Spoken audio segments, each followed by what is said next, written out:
Here are the top stories for today, August 20, 2019. Malacanang says President Duterte is not worried about the presence of Philippine offshore gaming operators near military camps. The selection of the contractor for the multi-billion peso Kaliwa Dam project will be reviewed by Malacanang. President Duterte vows to support the passage of the SOGIE Equality Bill. And MMDA Traffic Czar Colonel Bong Nebrija warned commuters of the traffic that would ensue if buses would be allowed to take over EDSA.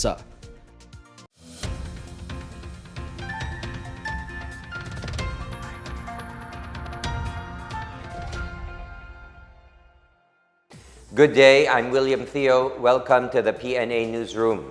Malacanang says the presence of Philippine offshore gaming operators or POGOS near military camps does not worry President Rodrigo Duterte. More on this from Rom Dulfo.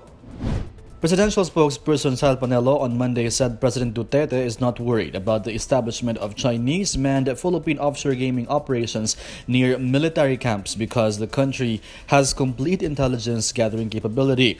However, Panelo also acknowledged the concern raised by Defense Secretary Delfin Lorenzana, saying there is still a possible threat. He says whether the Chinese POGOS are far from military bases or not, it will be the security officials and the Philippine Amusement and Gaming Corporation to decide. Panelo also stressed the importance of POGOS as a legitimate revenue-making project. Defense Chief Lorenzana earlier backed the proposal to place the Chinese POGOS in a hub away from the military camps and other vital installations to allay fears of espionage. For the PNA Newsroom, I'm Rom Dulfo. Presidential spokesperson Salvador Panelo rebutted Senator Panfilo Ping Lacson's remark, accusing him of speaking on behalf of the Chinese embassy. This after Panelo shared to reporters the reaction of Chinese Ambassador Zhao Jinhua on the issue of spying of Chinese on Philippine military bases. Panelo says he saw nothing wrong with sharing Zhao's text message, which speaks about the position of the Chinese government since it was done to respond to a reporter's question. He maintains, however, that he is a spokesperson of President Rodrigo Duterte and of all Filipinos, but noted that it was also his duty to be transparent to media. Panelo explained that he shared the envoy's text message because overseas workers in China also deserve to be apprised of their host country's reaction to this issue as it concerns them. Earlier, Lacson accused Panelo of lawyering for China when the spokesperson questioned the account of Filipino fishermen on the June 9 Recto Bank incident. It is the duty of the office of the presidential spokesperson to share any information relative to any concern affecting the Filipinos abroad or here. Trabaho natin yun, kailangan malaman nila. Meanwhile, President Duterte backs PAGCOR's decision to stop accepting POGO licenses until all concerns have been addressed. According to Panelo, President Duterte respects the head of departments and offices and will always let them do their job unless he decides otherwise. PAGCOR earlier bared that it has suspended POGO applications after lawmakers warned that the proliferation of these online gaming operations could have security and labor concerns. Panelo said it would be up to security forces to decide whether POGOs pose a threat to the Philippine social order. In other news, Malacanang says it will review the Commission on Audit's report questioning the selection of the contractor for the multi-billion peso new Centennial Water Source Kaliwa Dam project. In its audit report, COA said the results of the bidding was in the guise of being a competitive procurement process as the contractor consortium of Guangdong Foreign Construction failed to comply with eligibility requirements during the opening of bids. On the other hand, another contractor, Power Construction Corporation of China, had a financial bid that was surprisingly higher than the approved budget for the contract. In December 2018, the bid was finally awarded to China Energy Engineering Corporation. However, the COA questioned why it had started its preliminary project activities. The China-funded Kaliwa Dam project in Quezon Province is expected to provide an additional 600 million liters a day of water to Metro Manila and environs. The Land Transportation Office earned praises for its fraud-free collection amounting to 1.3 billion pesos. And Malacanang says it will not meddle in row between Comelec Commissioner Rowena Guanzon and Duterte Youth nominee Ronald Cardema. More on this and other news around the Metro from Benj Bondo. The Anti-Red Tape Authority on Monday commended the Land Transportation Office for its efforts to follow the Ease of Doing Business Act. This has resulted in its collection of more than 1 billion in online payments. ARTA says the collection was all done online, which means no money was stolen and the transactions were fast and comfortable. Meanwhile, Malacanang on Monday said the suggestion to abolish PhilHealth should be addressed to Congress. This after former presidential spokesperson Harry Roque made the suggestion to create a new agency to implement the government's universal healthcare program. Malacanang urged Roque to file appropriate charges against former and current PhilHealth officials if he believed they were involved in corruption within the agency. In other news, Comelec Commissioner Rowena Guanzon on Monday lauded the decision of Malacanang not to interfere in the rift between her and Duterte Youth nominee Ronald Cardema. The poll body earlier ruled that the 34-year-old Cardema is not qualified to represent the Duterte Youth party list. Guanzon said she is glad that the palace has spoken as Cardema is said to be flaunting his closeness to President Duterte. Cardema meanwhile said their group would respect the position of Malacanang. For the PNA Newsroom, I'm Benj Bondo. Still to come, President Rodrigo Duterte vows to push for SOGIE Equality Bill passage. And traffic czar Colonel Bong Nebrija warned commuters of the traffic that would ensue if buses would be allowed to take over EDSA. More on these when the PNA Newsroom continues.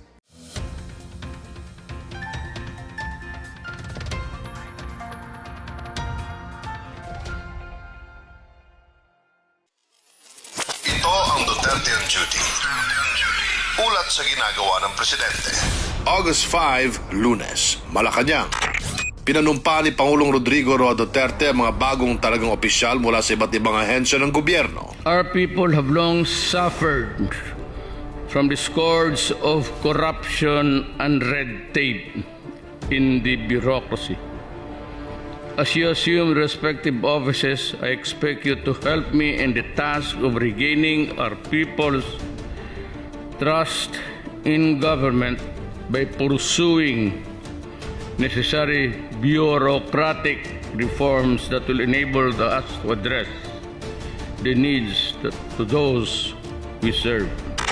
Nanumpa rin ang bagong talagang Supreme Court Associate Justice na si dating Court of Appeals Justice Rodil Zalameda. Pinanumpa rin niya ang mga bagong cabinet secretaries na sina Acting Secretary William Dar para sa Department of Agriculture at Acting Secretary Wendell Avisado para naman sa Department of Budget and Management.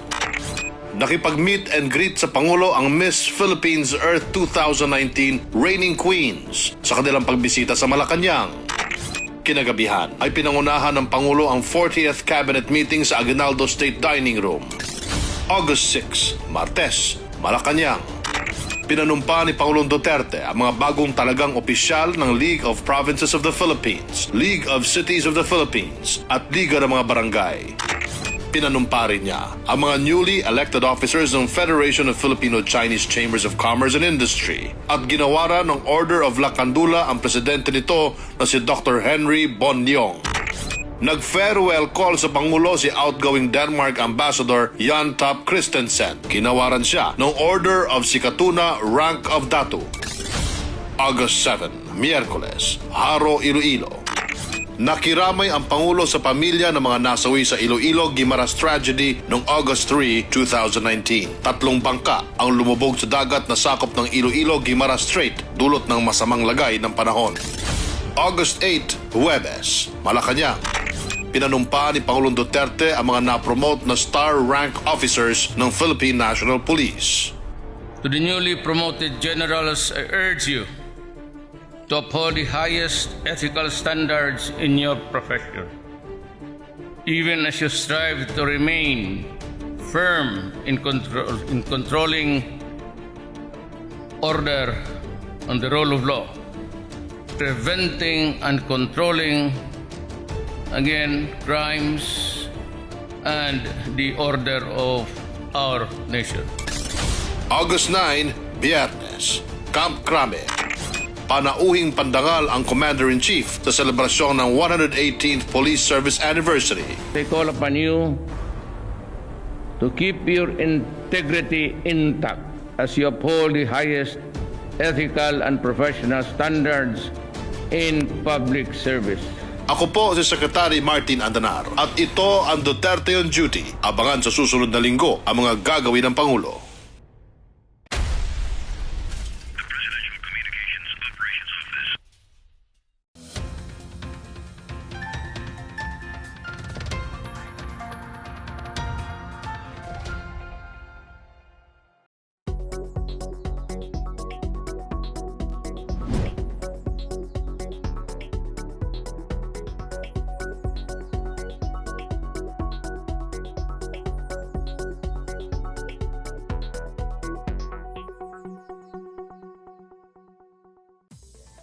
President Duterte vows to push for the passage of the SOGIE Equality Bill. The chief executive earlier met with LGBTQ advocates, including transgender woman Gretchen Custodio Diaz, and expressed his full support to the LGBTQ community. Diaz made headlines last week after she was barred from using the female comfort room of a shopping mall in Quezon City. Following the incident, the passage of SOGIE Equality Bill is said to be on top of President Duterte's agenda. According to Senator Bongo, President Duterte will ask the 18th Congress to ensure the passage of SOGIE Equality Bill, which also aims to protect people with real or perceived class, status, ethnicity, color, disability, and religious and political beliefs from discrimination. A commission for LGBTQ as well as national convention were also said to be among the proposals being discussed during the meeting. Meanwhile, the Philippine Commission on Women is urging the public to end gender-biased discrimination and uphold the basic human rights of those with diverse sexual orientation and gender identity and expression, or SOGIE. PCW Chairperson Rodora Bukoy says all Filipinos should be able to exercise their right to life, education, employment, and expression without fear of reprisal or discrimination, and that the LGBTs have equal human rights. She says Filipinos should listen to legitimate issues and understand the basic right and dignity of a person, such as peeing or going to public places without fear of being ridiculed, humiliated, or deprived of access. MMDA Traffic Czar Colonel Bong Nebrija yesterday warned commuters of the traffic that would ensue if buses would be allowed to take over EDSA.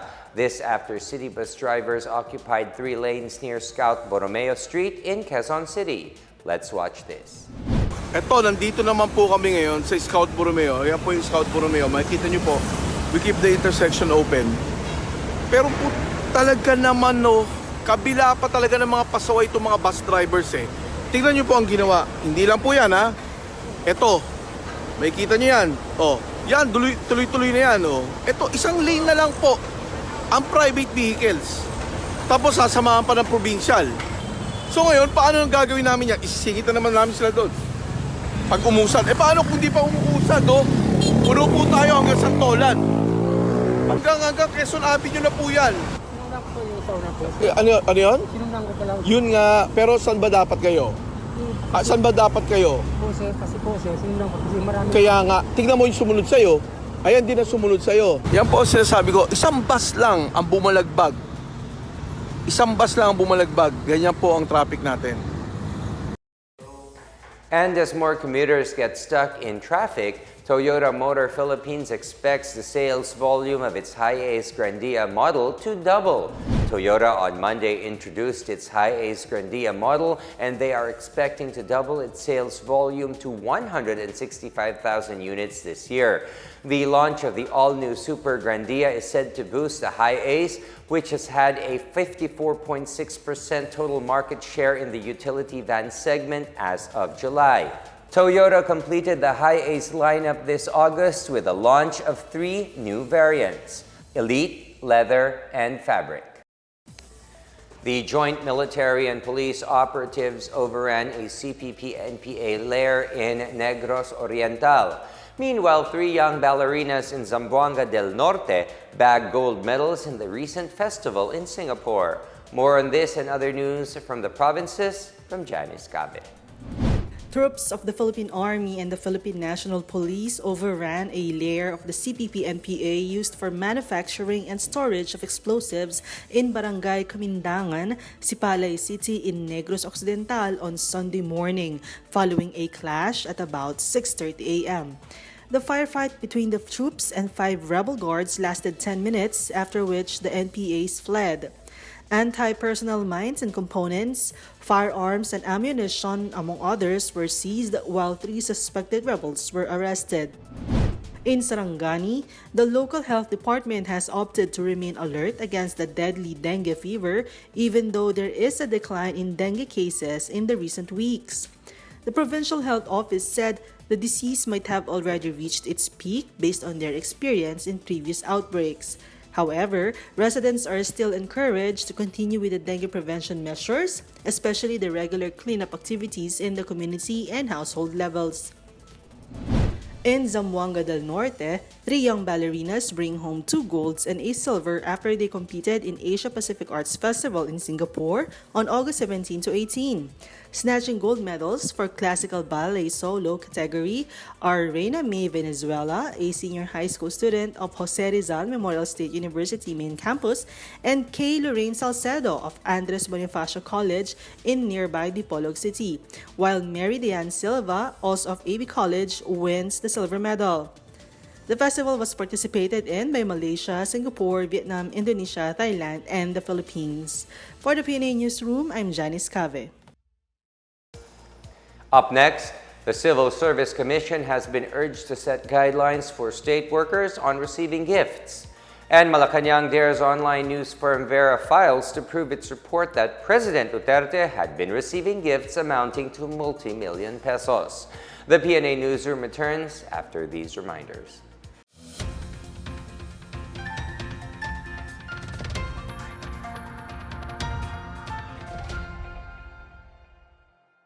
I tell you, lipad, lipad, paliparin mo ang paliparan na ito.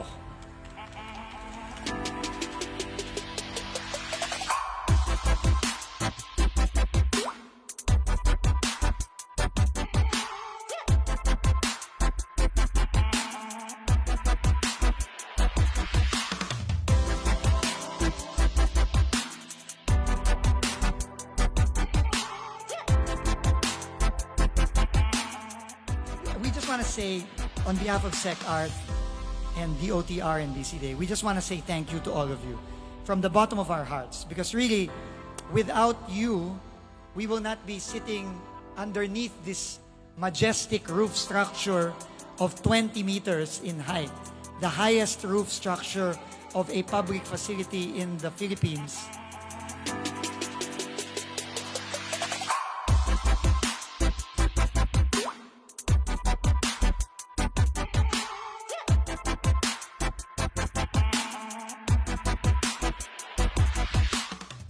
We are truly excited today and for the many, many years to come for the role of LIPAD will play in the development of the Clark International Airport as the region's premier hub.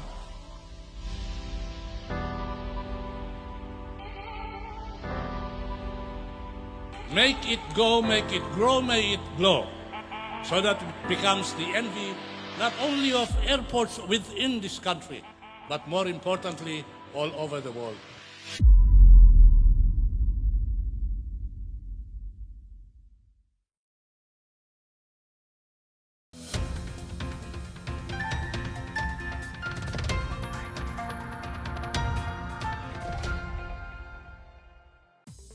Senators paid tribute to the late Environment Chief Gina Lopez, who died due to multiple organ failure.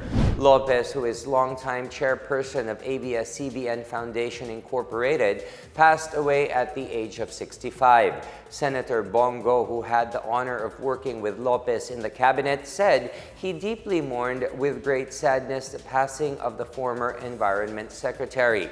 Meanwhile, Senate President pro tempore Ralph Recto described Lopez as a great Secretary of Defense of our natural resources.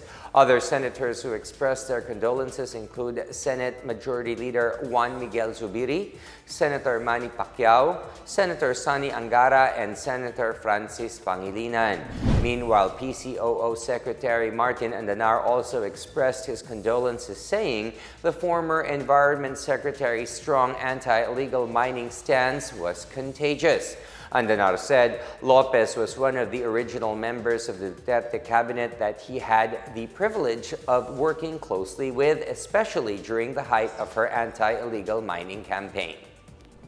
And at this point, let me also share with you my personal encounter with the late former DENR Secretary Gina Lopez. She was an incredibly positive person who could uplift any melancholic spirit.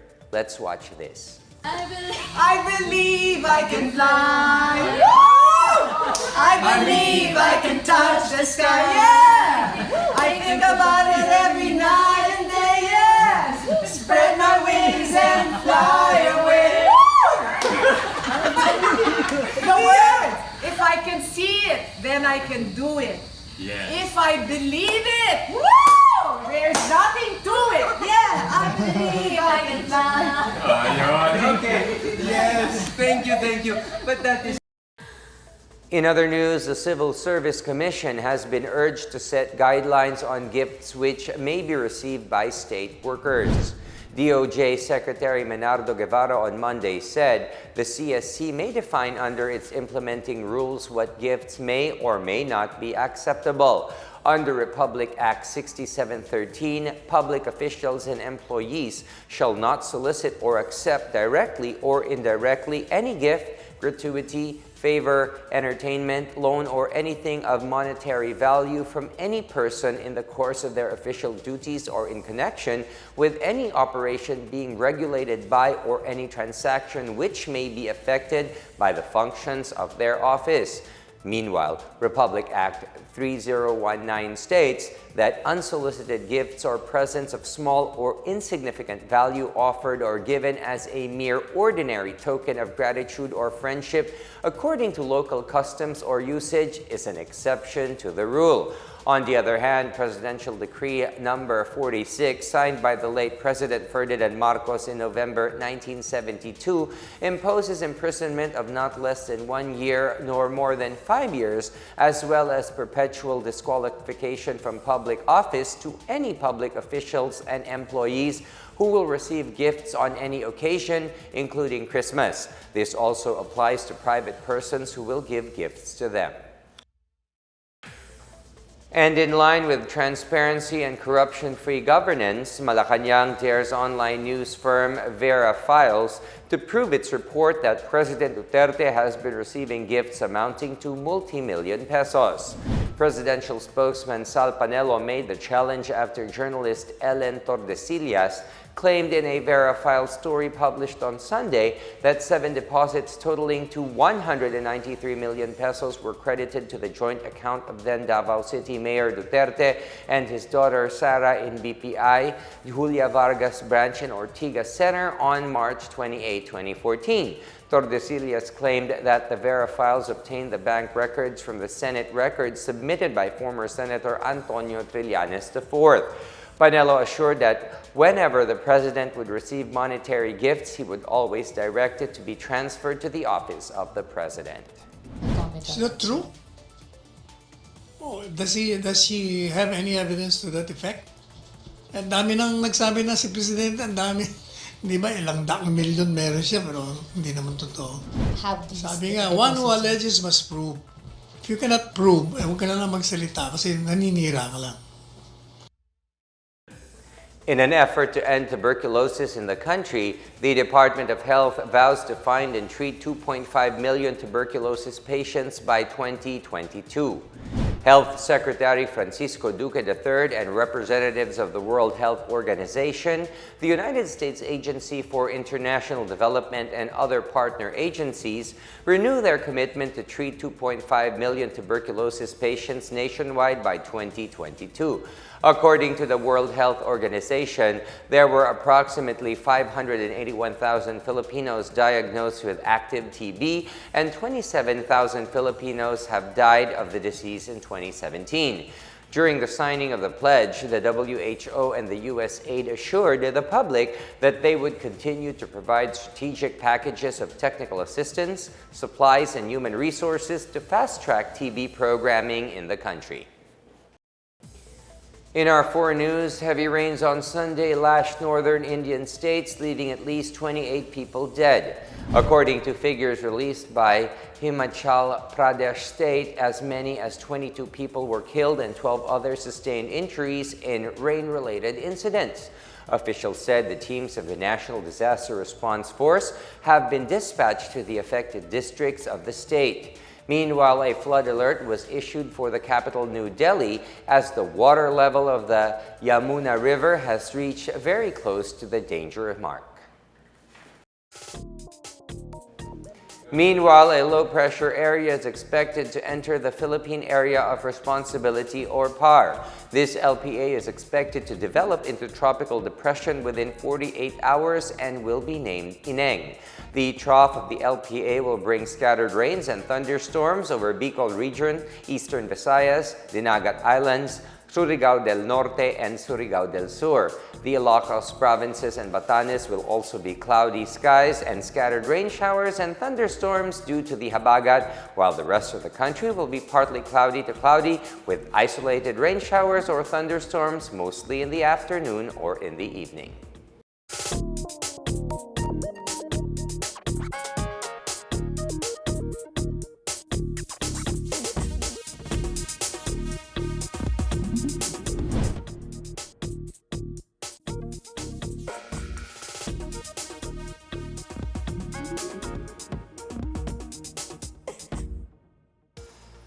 Let's take a look at today's biggest stories. Malacanang says President Duterte is not worried about the presence of Philippine offshore gaming operators near military camps. The selection of the contractor for the multi-billion peso Kaliwa dam project will be reviewed by Malacanang. President Duterte vows to support the passage of the SOGIE Equality Bill. And MMDA Traffic Czar Colonel Bong Nebrija warned commuters of the traffic that would ensue if buses would be allowed to take over EDSA. Thank you for watching another edition of the PNA Newsroom. To check out these and other stories, visit the PNA website or follow the Philippine News Agency on Facebook and Twitter. For more stories about the government and how it serves the Filipinos, look for these hashtags in all of our social media platforms and websites. And that's your daily dose of the latest news and information that you need to know. From the PNA Newsroom, I am William Theo. Good day.